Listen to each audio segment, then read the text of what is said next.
I can't take this. I'm not going to stay silent about Western propaganda. We have to fight it head-on, and that's exactly why we're here, not just to inform, but also for this very reason. Today, I'm going to show you an example of how a good Western or pro-NATO journalist flies to Ukraine. What do they find there? And how do they report? And basically, how does this whole very interesting trip happen? And also, stay until the end of this video, because not only are we going to debunk her arguments, if she even presents any, but I'm also going to show you testimonies recorded by myself, because this man claims, among many other things, that the Russian Federation attacks civilian targets. So let's see what it really means to attack civilian targets. And how should a real journalist report on this? I'm Liu Sivaya, a geopolitical analyst and war correspondent in Donbass. Subscribe to this channel for the latest international news. And also so that Western propaganda never fools you. Let's begin. We'll start, as usual, from the beginning. From time to time, I get recommendations on X, and among them, I don't know why, but NATO propagandists show up. But well, it's actually better, because that way we can see what their narratives are and counter them if necessary. Maybe they're not even lying or anything, and we might be surprised. So, I'll post the video taking off my hat all the way down to my underwear, in front of what a real journalist is. I'm afraid that's not going to happen. Well, this man's trip to Ukraine, who says on his X account that he's a journalist and writer, came up in my recommendations. He has almost 300,000 followers there, specifically 277,200. So yes, people do follow him, and it seems he recently went on a trip to Ukraine. I see, just a couple of days ago. I checked his other social media accounts to see if anything showed up there. The YouTube channel Entiendo has been abandoned for a long time, or maybe he has another one. If I've missed anything, let me know in the comments. This appears to be his most active network. That's what we're going to look at next, which is his X account. And there, what a surprise. It turns out that I came across the results of this trip and the relevant journalistic work. Nacho Montes de Oca is going to tell us about it firsthand, from Ukraine, so that it's very clear to us who is attacking. And what is the meaning of the Ukrainian conflict? To this, I should add the fact that this man has been showing up for quite some time, sometimes also as a recommendation on X. I assume so, because maybe, at some point, even without having seen who it was, I must have replied to some of his posts, because what he publishes doesn't show much knowledge about the Ukrainian cause. I mean, it's something like the war started in the year 2022, 2014. What about this? We don't know Donbass well. They attacked civilians. Where? Well, anyway, there's Nacho. There's his testimony. The first thing we should do, without a doubt, is listen to him. And this, I can tell you in advance, we're going to do quite regularly. I mean, this isn't going to be the main content of this channel, not at all. Because first of all, we're here to inform. But I already made a video where I announced that the impunity for these people, these journalists, is over. Because they're out there on social media, and people like me are doing our thing. Well, we focus on what we do. We try to concentrate as much as possible on the information, on the news, and we forget a fundamental part of our job, which is to dismantle Western propaganda. In fact, that's the name of this podcast.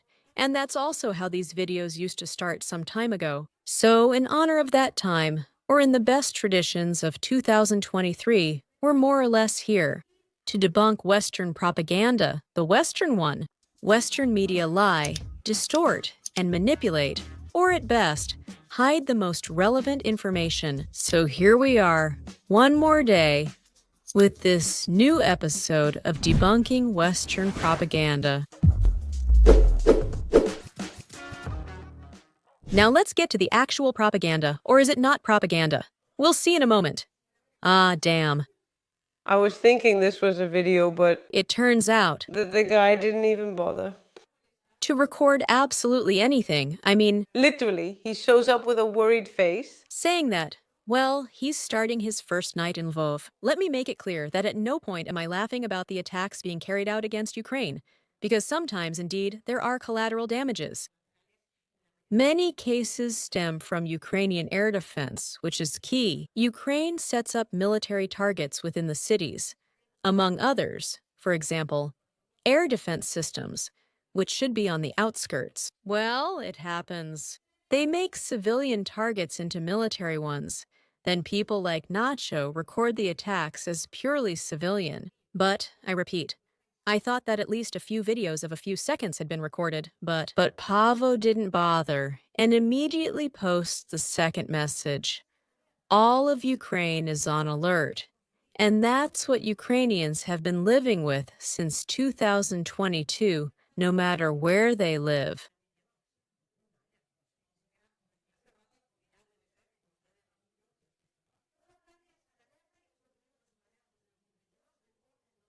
With Baduomo and Uriah Fancelli sharing a shelter. And then he posts the last message.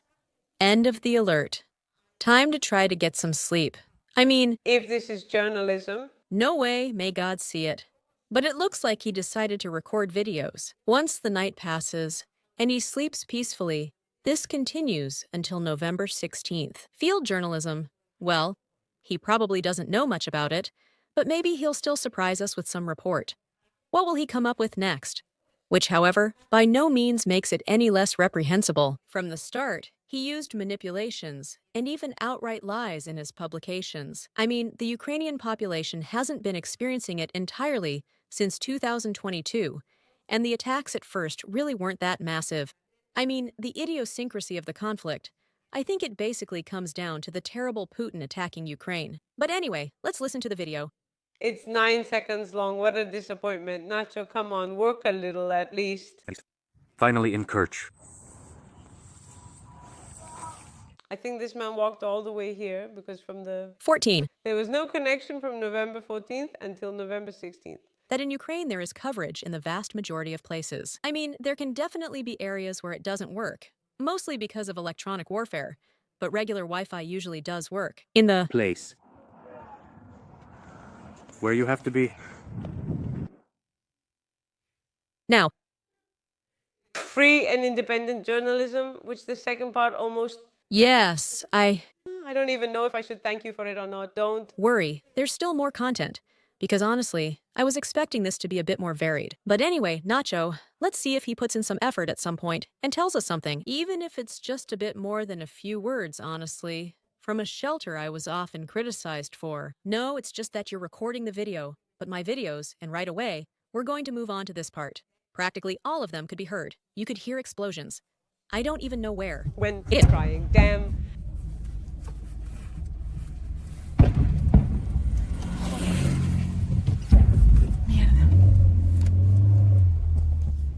No, no, wait.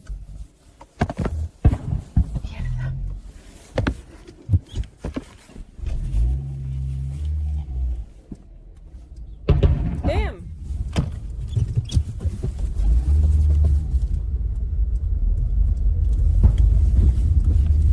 This is what they have to go through. This. I mean, and then there were entire reports dedicated to the consequences of the Ukrainian attacks. But here, it's already a picture. You don't need absolutely anything else. And even so, Vale can report, indeed, attacks. The attacks may be real, but there really isn't any kind of argument to support them. That things are just left hanging like that, I don't know. Alert and bombing at midnight. You learn from the Ukrainians how to stay calm. Well, now she's in Kyiv, and there's a bombing alert. The same thing that was happening in Donbass, but not since 2022, since at least 2014. And I repeat, I'm going to show you. And here, going back to the hotel from the shelter. It's midnight and this is it. As I said, I'll be living in Kiev now. Wow. I mean, we have a photo of him in a shelter in Lviv. We have a little 9-second video where he's coming back. He doesn't even try to talk to people, and I just don't get it. He has to release part of a report later, I think. But from the beginning, so little rigor on X, there's no reason to publish this. No. No. No. No.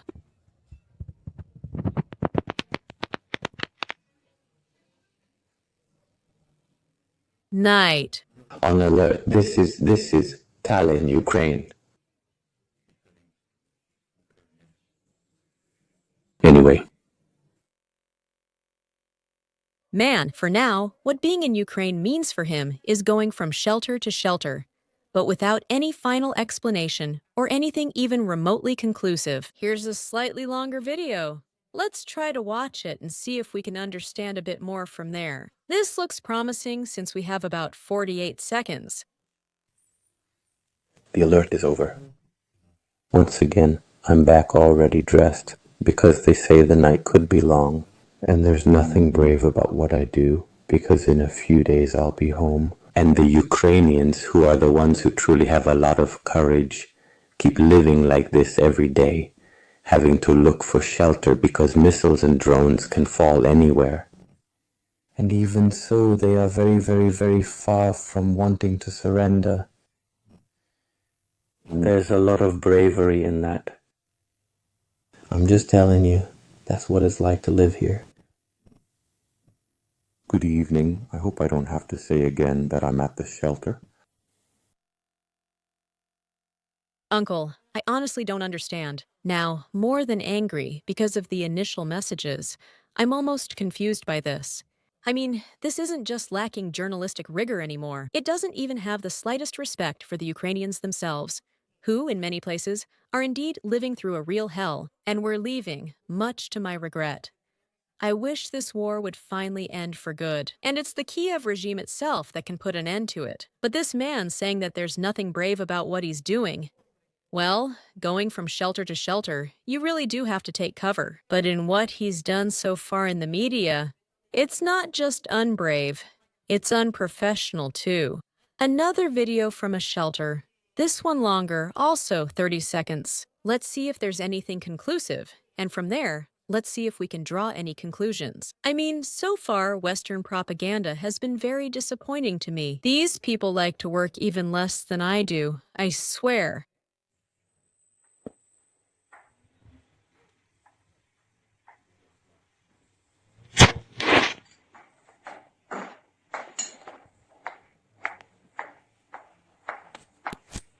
Well, once again, heads up, I have to go to work because there are people sleeping, and the thing is to get there early to get beds at the shelter. But anyway, here we are. That's as far as Nacho's journalistic work goes for now. Indeed. I don't even know what to call it anymore. It has left me absolutely shocked. What is clear, because I understand that he recorded this last video while sitting down, is that he was one of the first to arrive at the shelter. He got his bed before anyone else.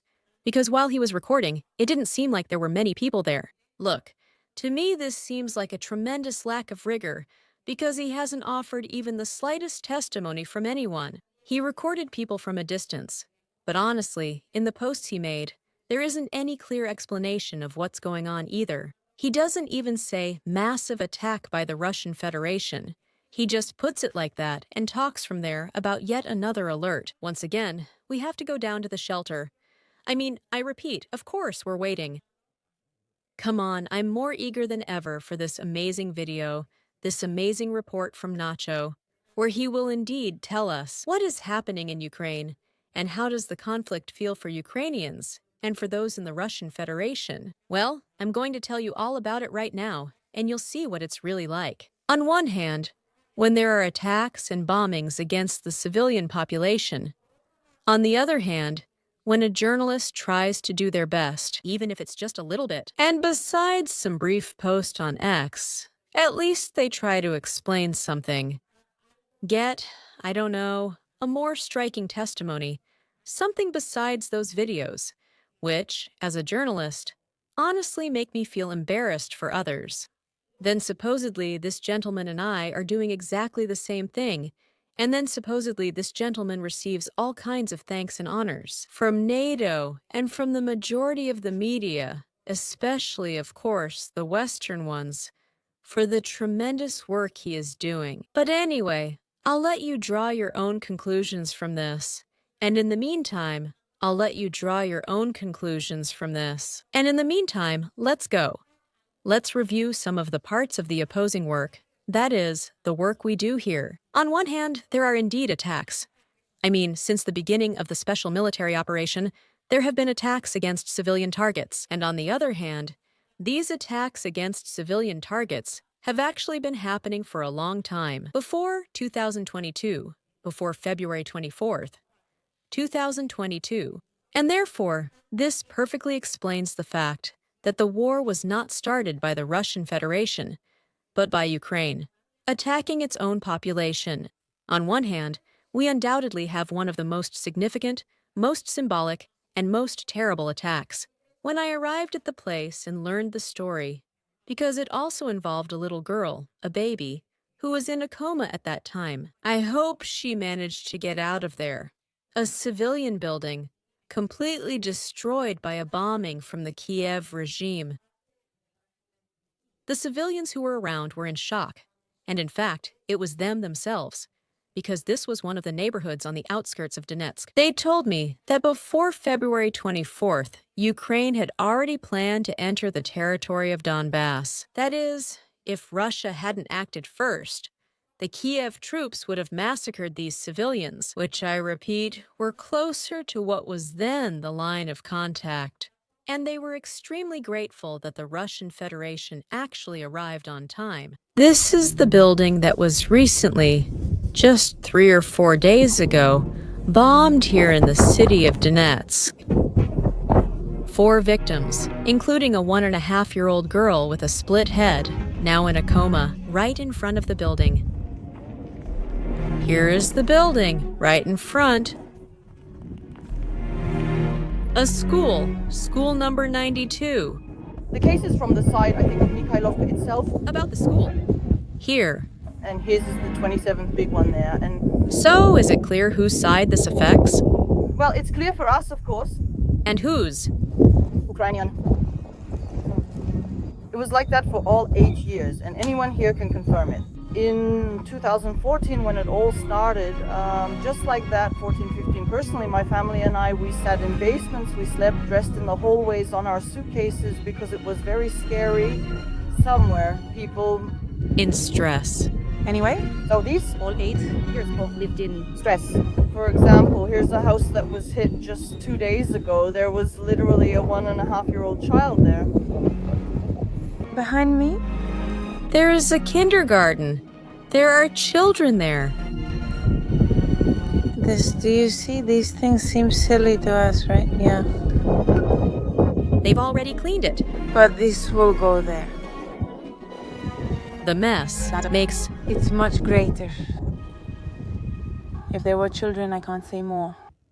On the other hand, another one of the most terrible attacks by Ukraine was carried out against an entire neighborhood, which is something like a hospital district, particularly the Vishnevsky Hospital, or Gospodar Vishnevskого, which is located in the city of Donetsk. I went there myself to record the consequences of that attack. Against the maternity building, which, well, if that doesn't fit the perfect description of a war crime, then tell me exactly what does. Here. Well, here we are. Zdanie Rodoma Maternity Hospital building. Do you see it? He got to the roof and all the pregnant women had to hide down there. There.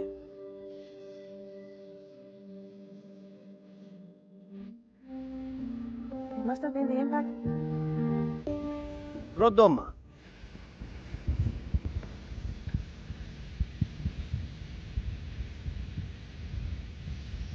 Right behind me. You can see the results of the impacts. The windows that no longer have glass.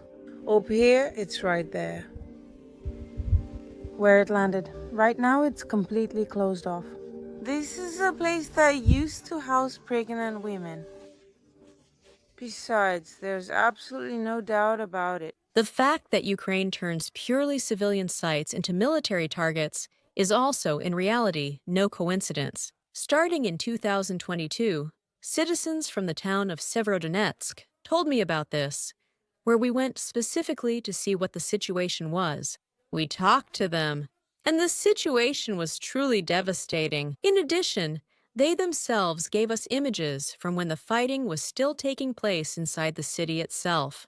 Ukrainian soldiers who were basically blowing up civilian buildings of their own people with bombs, and also placing their military equipment, well indeed, right next to those residential houses.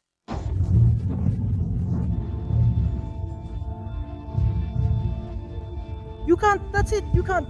They are stationed in our houses. They sit in our houses. Between the houses, the equipment is stationed. And Who? Ukrainians? Yes. Ukrainian troops, why couldn't you destroy the equipment? Was it because it was between houses? Well, how do you imagine hitting equipment between houses? Are these houses? They caught fire, everything scattered. They dug trenches here with explosions and shooting. I buried one of them and say I'd bury them all if I could. I would have buried them and my hand wouldn't have trembled. These Banderites, they're not people. Something needs to be done about them here. She even says Russia destroyed it, but Russia wasn't even close to here. For 3 months they kept hitting and pounding. They were hitting their own people. That house, everyone broke it? Bandera's people, this wasn't Russia. Russia came in literally at the end of May, and in a month they calmed them down. It wasn't Russia who destroyed things. They deliberately targeted the stores. But Why? did they steal vodka, sell it, and profit from it? As they say, whatever happens, Putin is to blame. Putin is great. May God grant him long health so that everything stays in order. They shot at their own homes. They retreated to Lysychansk and walked around Severodonetsk. I can't find your mom. You lie there and hear the grads coming boom, boom, boom, and into your entrance. In the new districts, they place tanks right on Donetskaya, in that block right there. If you go to the intersection, there's a television station across from the trench right at the intersection, so everything is within city limits. 2 houses here were struck by mortar fire. They're over there, the trees here have been cut down, but everything works fine here. It's nearby, it's nearby. And that's it, that's all. Do you want more civilian targets? On my first trip to Donetsk with Alexis Castillo, may he rest in peace, and to whom I am very grateful, both for bringing me to Donbass and, of course, for teaching me what it really meant to live in a war, not just since 2022, but since 2014. We saw how Ukraine had attacked, on one side a kindergarten and on the other side a school. First of all, we're talking about one of the neighborhoods on the outskirts of Donetsk. Well, maybe even one of the nearby villages, which is located on the outskirts of the city of Donetsk. On the other hand, we're talking about Horlivka, which has actually been one of the cities most affected by attacks from Ukrainian artillery, which became constant in 2022. We are in Horlivka. Here. This is a school number 50, where on the 25th, 2 teachers lost their lives because this school was hit. By homicide. It hit the school directly, and 2 teachers who were sitting in this classroom died. Horlivka is often hit? Very often. For how long? Has it been going on since 2014 all the time? They are shelling, of course, they are shelling. And it's good that there are no children at the school, of course, but the teachers are there. I say, why are people here? Are they peaceful people? This is a school, and look at what it says. Shelters? Come on, it's for taking cover. I mean, that's a bunker, a kind of bunker, right? A basement, right? And it's a school, and here there's a basement? It's a school, it has to have one. I mean, all of this is still the daycare. In fact, the bucket is there. Yes, here they are.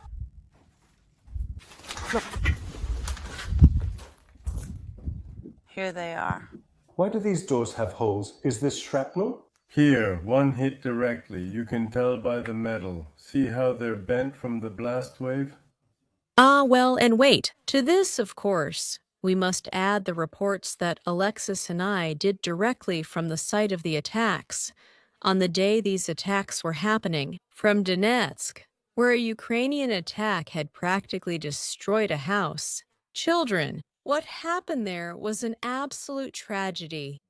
And also, not only did we see those events, but, and I would like to emphasize this here, Alexis then spoke with the owner of the house and was the only one who did something to help him. He put her in contact with people he knew, volunteers who indeed offered to come and fix her roof because the journalists were coming. This was the tragedy we constantly lived with.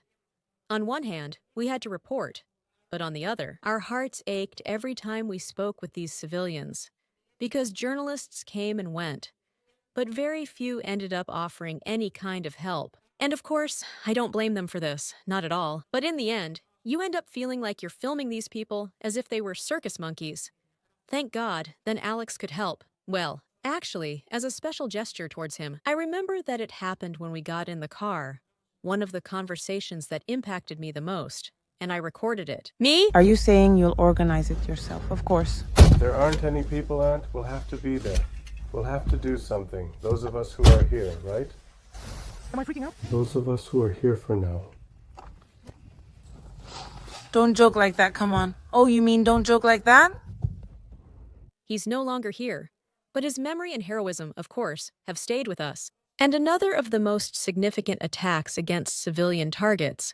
We basically experienced it live. One day, we decided to go to Isinabate, which was under constant attacks by the armed forces of Ukraine. We arrived there at a residential neighborhood with small, rather old, 5-story buildings. In the vast majority of them, absolutely no one lived there anymore.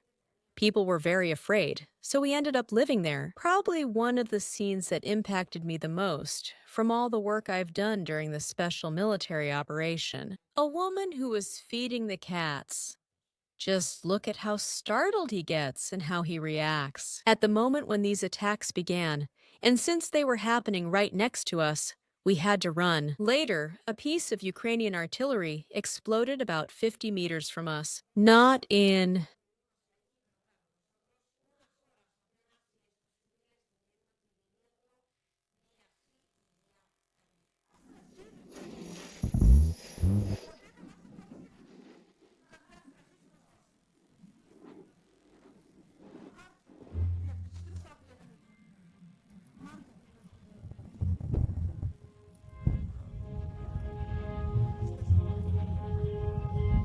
Minutes later, it exploded behind us in the morning. We had just passed the 6th house when it exploded, and we ran quickly. Tell me, how long has this been going on here? It started on the 24th when they declared us free, and that's when everything began. But actually, it's been 8 years already. Take care of yourselves. Run, run, hide, hide, please hide. Oh my God, what kind of hero are you? Come on, let's go. Come on. I'm honestly shocked, but yes.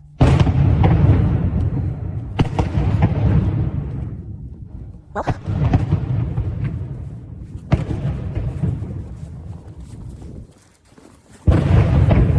Everything could be done. Okay. All right. How awesome. The car is there, right? Yes. Okay, I'll wait for... People live here.